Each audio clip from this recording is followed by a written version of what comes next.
ඉතින් අපි දෙන්නගේ බිසි ලයිෆ් එකට පොඩි නිවාඩුවක් ඕනේ හින්දා අපි දෙන්න පොඩ්ඩක් එළියට යන්න හිතුවා.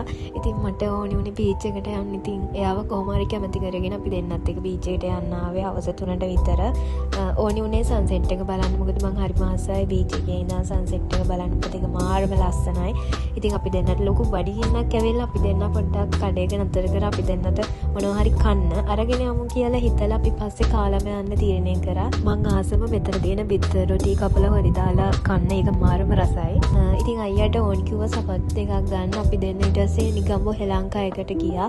මොකද මං ආසයි එතන තියෙන සපත්තු වලට. ඉතින් මං අයියවත් එක්කගෙන ගියා. මේ දවස්වල ඔෆර්ස් ගොඩක් යනවා. ඩෙබිට් කාඩ් වගේම ක්‍රෙඩිට් කාඩ් වලටත්.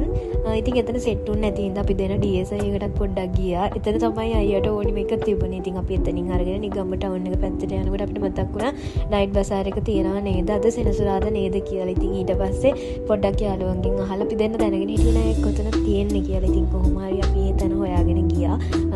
ටවුන් එකේම තමයි තිබුණේ CIB එක ඉස්සරහා. හොයාගන්න පුළුවන් ලේසි හට් ගහලා රෑ වෙලා තියෙන්නේ නයිට් බසාර් එක තමයි. ඉතින් එක එක ප්‍රයිස් රේන්ජ් වල රෙදි තියෙනවා. ඉතින් හොඳ ඒවා තියෙනවා.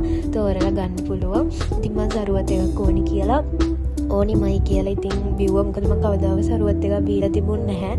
ඉතින් බීච් යන්න ගිහලා අන්තිමට නතර වුණේ නයිට් බසාර් එකේ. මේ වගේ දේවල් ඉතින් වෙනවා ඇත්තටම. බයි බයි. තව දවසක අපි හම්බෙමු.